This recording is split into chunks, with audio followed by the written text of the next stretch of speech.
I rolled onto my left side, flexing my wounded leg as I watched Ivory. She settled onto one of the antique chairs, squirming until it finally stopped wobbling. She stared over my head, and I felt the pit in my stomach grow, almost certain it would pull my belly to the ground. Dread perched on my shoulder, a vulture waiting for everything to fall apart. The realization dawned on me that I was probably about as nervous as Ivory, and it took me several moments to figure out why. I wanted this filly to succeed, to be a good pony, and for her kindness to have somehow paid off.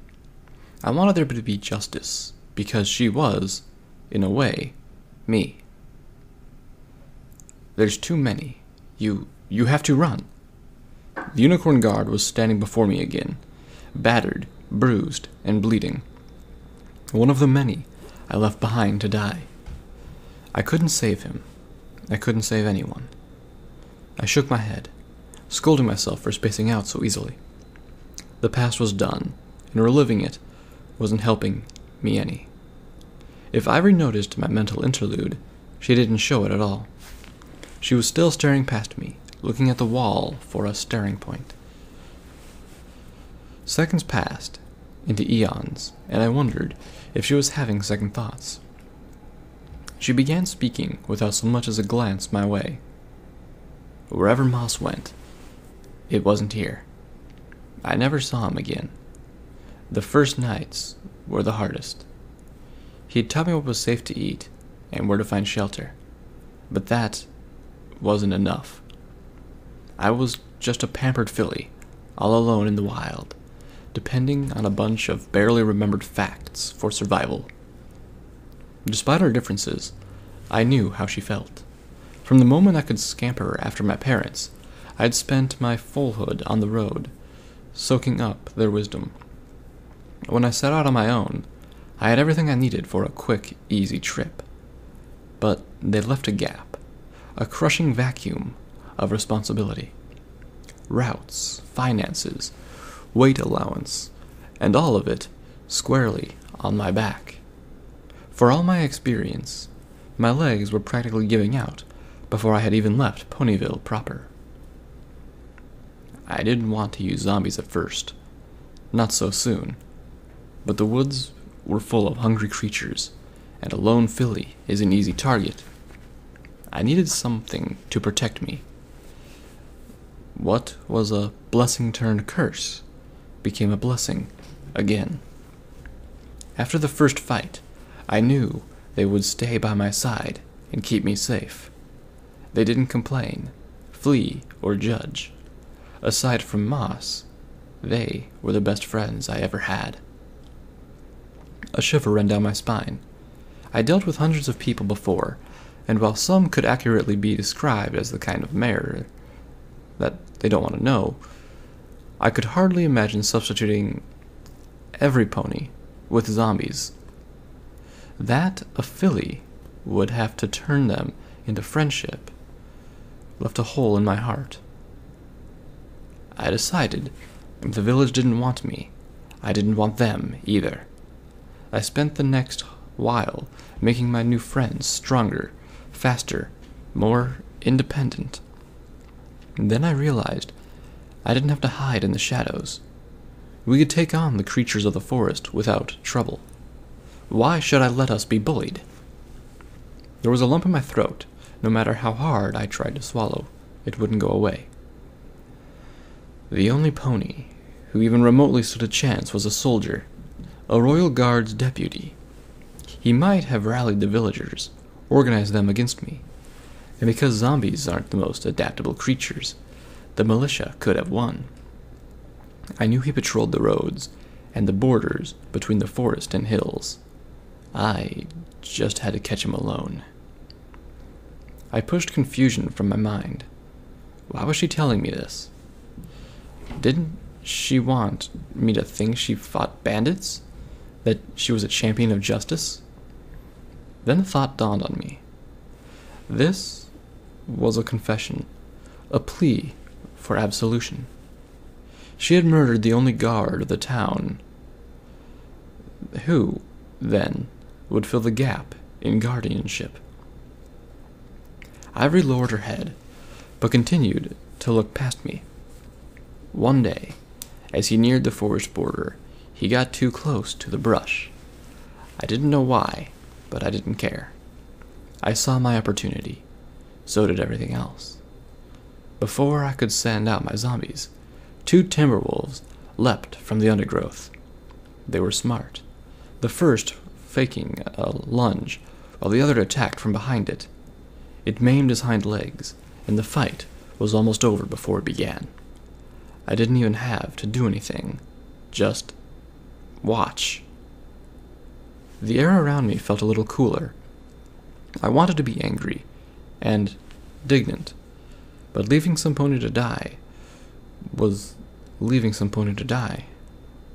The difference was I hadn't watched.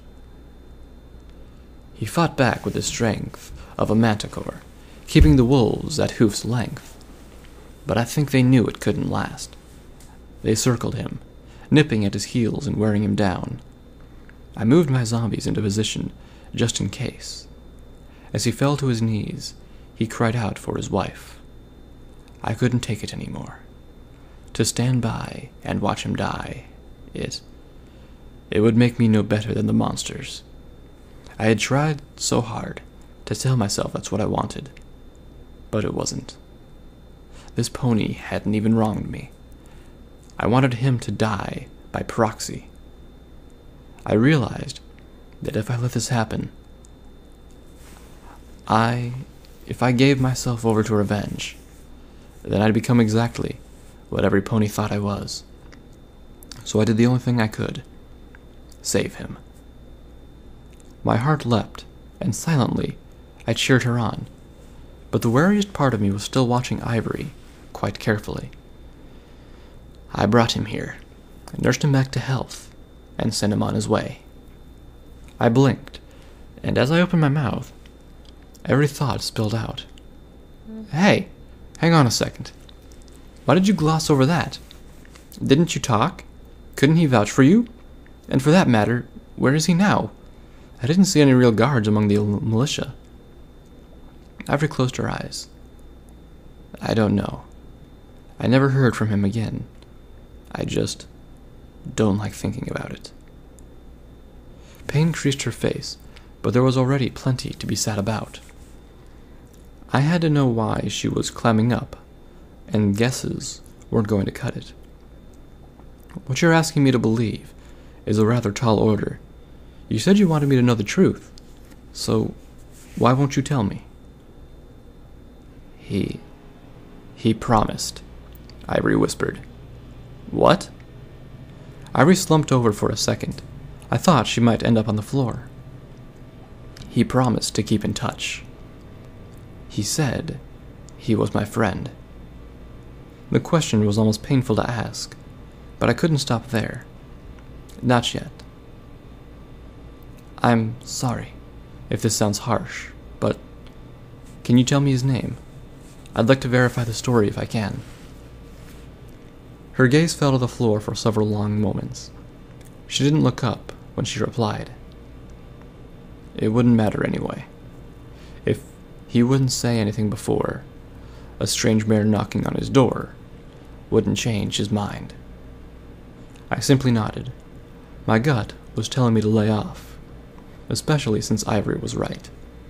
Still, I wanted to think I was good enough to get something out of him. But there would be plenty of time in the coming days. Perhaps Ivory would open up again. The rest of the day was spent in silence, with little more than a few pleasantries exchanged. Of course, Ivory being in and out of the cabin a lot didn't help. I suppose she did say she was fighting a war, although if she was dealing with a situation each time, the bandits were alarmingly active. With little else to do, the thoughts lingered. I began to wonder just what kind of bandits would engage in prolonged combat with a necromancer.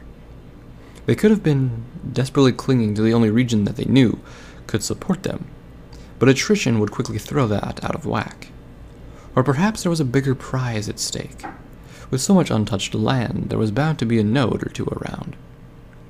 I briefly entertained the thought that the real war was being fought over said resources.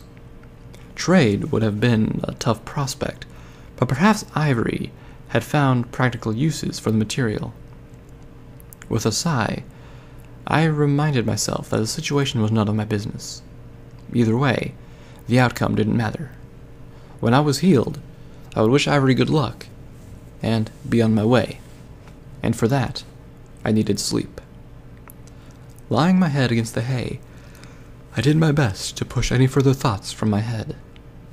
It was several more hours before I fell asleep.